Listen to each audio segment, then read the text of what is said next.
पनवेल, नवी मुंबई, रायगड परिसरातील बातम्या पाहण्यासाठी आमच्या मी साक्षीदार या यूट्यूब चॅनलला सबस्क्राईब करा.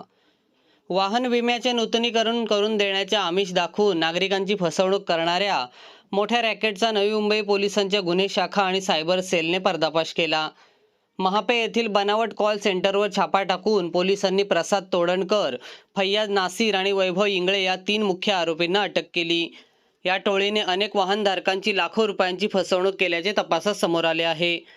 केंद्र सरकारच्या सायबर गुन्हे नियंत्रण कार्यक्रम आणि महाराष्ट्र सायबरकडून मिळालेल्या तांत्रिक माहितीच्या आधारे ही कारवाई करण्यात आली. NCCRP पोर्टलवर वाहन विम्याच्या नावाखाली पैसे उकळून पॉलिसी न दिल्याच्या 145 तक्रारी प्राप्त झाल्या होत्या. त्यानंतर करण्यात आलेल्या तांत्रिक विश्लेषणातून महापे येथील टेक्नोसिटी इमारतीत लाईफ डील आणि AI ओशन एंटरप्राइजेस या नावाने बनावट कॉल सेंटर चालवले जात असल्याचे उघड झाले. पोलिसांनी या ठिकाणी छापा टाकला असता तेथे 32 युवक युवती एजंट म्हणून काम करत असल्याचे आढळले. घटनास्थळावरून 8 सक्रिय SIM card, 26 mobile phone, 27 hard disk आणि 5 लॅपटॉप जप्त करण्यात आले. या सिम कार्डच्या माध्यमातून सुमारे 14,08,121 रुपयांची फसवणूक झाल्याचे निष्पन्न झाले असून या प्रकरणी नवी मुंबई सायबर पोलीस ठाण्यात गुन्हा दाखल करण्यात आला आहे. या रॅकेटमध्ये आणखी काही आरोपींचा सहभाग असण्याची शक्यता असून तपास सुरू आहे. काल संध्याकाळी 4 वाजे दरम्यान महाराष्ट्र सायबरकडून प्रगती नावाचं जे अभियान चालू जात आहे त्याच्या अनुषंगाने काही हॉटस्पॉट मोबाईल नंबर्स आणि त्याचे काही लोकेशन्स आमचे सायबर पोलीस स्टेशनला प्राप्त होते. त्या अनुषंगाने सायबर पोलीस स्टेशनचे PI श्री पाटील आणि श्री जाधव यांनी त्याच्यावर वर्कआउट केलं आणि त्या वर्कआउटमध्ये असं निष्पन्न झालं की काही ठिकाणी नवी मुंबई पोलीस आयुक्तालयातील महापी या ठिकाणी 3 नंबर्स इंटरकनेक्टेड आहे आणि त्यांचे कॉलिंग होतं आहे. त्याचं टेक्निकल ॲनालिसिस त्यांनी केलं. त्या ॲनालिसिसमधून आणि गोपनीय माहितीच्याद्वारे त्यांना एका ठिकाणी कॉल सेंटर असल्याची माहिती प्राप्त झाली. त्या अनुषंगाने काल तिथं त्यांनी रेड केली.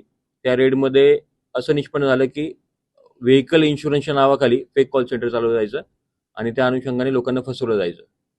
अजून माहिती घेतली असता त्या ठिकाणी असं निष्पन्न झालं की ही जी लोकं होती ती लोकं समोरील व्यक्तीला, कस्टमर्सला डाटा त्यांच्याकडे प्राप्त होता आणि त्या अनुषंगाने कॉल करून सदर इन्शुरन्स क्लेम हा कमी किमतीमध्ये, इन्शुरन्स जो आहे तो प्रीमियम जो आहे तो कमी किमतीत आम्ही आपल्याला देऊ अशी ते त्यांना भूलथापा देत होते आणि त्याच्या अनुषंगाने सदर कस्टमर हा त्यांच्याकडे इन्शुरन्ससाठी प्रीमियम भरत होता.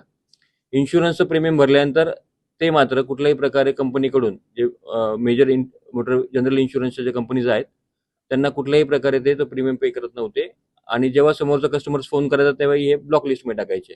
अमाऊंट ही प्रत्येक व्यक्ती साधारणतः 10 ते 15 हजार रुपये होती, जी खूप मोठी अमाऊंट नसल्यामुळे सदर व्यक्ती हा फोन करत राहायचा. परंतु यांच्याकडनं रिस्पॉन्स न मिळाल्यानंतर आणि कामाच्या याच्यामुळे तो व्यक्ती तिथं आपले पाठपुरावा सोडून द्यायचा. हा एक प्रकार निष्पन्न झाला. त्यासोबतच दुसरा एक प्रकार त्यामध्ये निष्पन्न झाला की एखाद्या कस्टमरला त्यांनी पॉलिसी त्याच्याकडनं प्रीमियम भरला तर ते संबंधित मोटर इन्शुरन्स कंपनीला पॉलिसीचे प्रीमियम द्यायचे. त्याच्या अनुषंगाने पॉलिसी तयार झाल्यानंतर त्या पॉलिसीची कॉपी संबंधित कस्टमरला पाठवायचे. ज्यावेळी संबंधित कस्टमरला ती पॉलिसीची कॉपी मिळाल्यानंतर ते परत मोटर इन्शुरन्स कंपनीकडे जाऊन ती पॉलिसी कॅन्सल करायची. पॉलिसी कॅन्सल केल्यामुळे जे पैसे होते ते जी यांची फेक कॉल सेंटरची कंपनी होती त्याच्या अकाउंटला ते जमा व्हायचे आणि संबंधित कस्टमरकडे मात्र पॉलिसी असायची. अशा प्रकारे त्यांचा एक दुसऱ्या प्रकाराने फ्रॉड करत होते.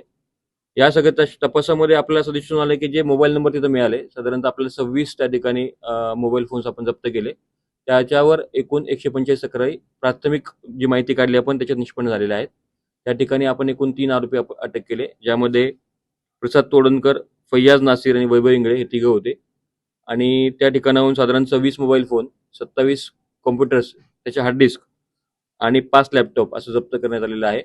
यामध्ये आरोपी जे होते ते 3ही आरोपी अटक करण्यात आलेले आहेत आणि इतर 32 एजंट्स जे ज्यांच्या थ्रू कॉल होत होते तर त्यांनाही आपण नोटीस दिलेल्या आहेत. अजून चौकशी चालू आहे. आपण जी माहिती काढली त्याच्यामध्ये साधारणतः 14,28,121 रुपयांची ती 145 तक्रारीमध्ये अमाऊंट दिसून आलेली आहे. अजून चौकशी करतो आहे. आता चौकशीमध्ये आपण सर्वांना नोटीस दिलेल्या आहेत आणि जे एजंट आहेत त्यांचा त्यामध्ये गुन्ह्यामध्ये त्यांचा सहभाग किती आहे हे बघून त्या अनुषंगाने पुढील कारवाई केली जाईल. बोगस कॉल सेंटर आपल्याला म्हणता येईल कारण त्याच्या अनुषंगाने फसवणूकच होत होती, त्याच्यामुळे आपल्याला बोगस म्हणायला हरकत नाही. पण 3 आरोपींना आतापर्यंत अटक केलेली आहे, ज्यामध्ये प्रसाद तोडणकर, फैयाज नासिर आणि वैभव इंगळे 3 आहेत आणि 32 आरोपींना नोटीस दिलेली आहे. हे जे 3 आरोपी आहेत किंवा इथले लाईफ डील आणि AI ओशन एंटरप्राइजेस ज्या कंपनीच्या नावावर चालू होतं त्यातले जे मालक आहेत याच्यावर जे माहिती घेतली असता अद्यापपर्यंत त्यांच्यावर कुठलाही गुन्हा दाखल असल्याचं निष्पन्न झालं नाही.